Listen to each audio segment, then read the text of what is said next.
आज Doubtnut app download करें। Doubtnut पर अपने सभी गणित, रसायन विज्ञान, भौतिक विज्ञान और जीव विज्ञान के डाउट्स का करो सफाया। बस प्रश्न की फोटो खींचो, एक ही प्रश्न को क्रॉप करो और तुरंत वीडियो सोल्यूशन पाओ।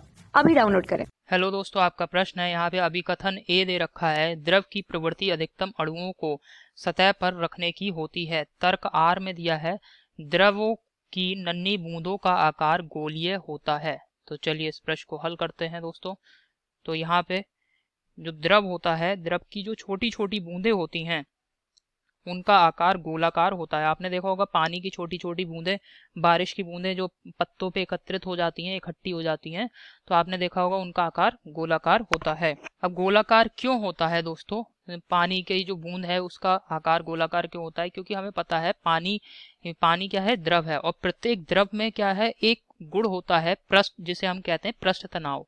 ठीक है, पृष्ठ तनाव का गुण होता है। अब इसमें क्या होता है, जैसे एक आप ये हमारी पानी की बूंद है, अब इसमें क्या होगा कि ये इस प्रकार की पानी की क्षमता होगी, जो द्रव है या कोई अन्य द्रव होगा पानी की जगह, उसकी ऐसी क्षमता होती है कि ये अपना जो इसका ऊपर वाला पृष्ठ है इसको सदैव खींच करके खिंचा हुआ रखना चाहता है, और खिंचा हुआ रखने की वजह से ये इसके जो ऊपरी पृष्ठ पे जो भी कण है उनकी संख्या को कम से कम रखना चाहेगा। क्योंकि अब देखिए क्या होता है कि बाहर से वायुमंडल दाब लग रहा होगा। ठीक है, वायुमंडल दाब लग रहा होगा इस बूंद के ऊपर।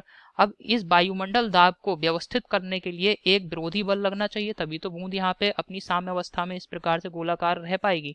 तो ये जो विरोधी बल है ये यहाँ पे पृष्ठ तनाव कार्य करता है इस विरोधी बल का, जिसकी वजह से दोस्तों ये पृष्ठ तनाव की वजह से ही क्या होगा, जो हमारी बूंद है वो गोलाकार रह पाएगी। और और गोलाकार अवस्था में दोस्तों ये जो कण है इसके पृष्ठ के ऊपरी सतह पर जो कणों की संख्या होती है ये बहुत ही कम हो जाती है।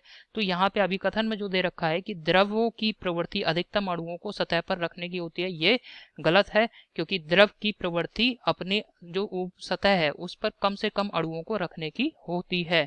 अगर अधिक से अधिक अणुओं को रखने की प्रवृत्ति होती तो दोस्तों द्रव की छोटी छोटी बूंदें ही गोलाकार नहीं होती, द्रव की आपको बहुत बहुत बड़ी बूंदें गोलाकार देखने को मिलती। अब ऐसी बूंदें क्यों आपको देखने को नहीं मिलती हैं? क्योंकि द्रव की प्रवृत्ति ऐसी होती है कि वह अपने ऊपरी पृष्ठ पे कम से कम कणों को रख सके। ठीक है, और गोलाकार क्यों हो रही है इनकी सतह? क्योंकि यहाँ पे पृष्ठ तनाव बल कार्य करता है, जिसकी वजह से सतह गोलीय होती है। तो अभिकथन गलत है, परंतु यहाँ पे जो तर्क दे रखा है तर्क सत्य है।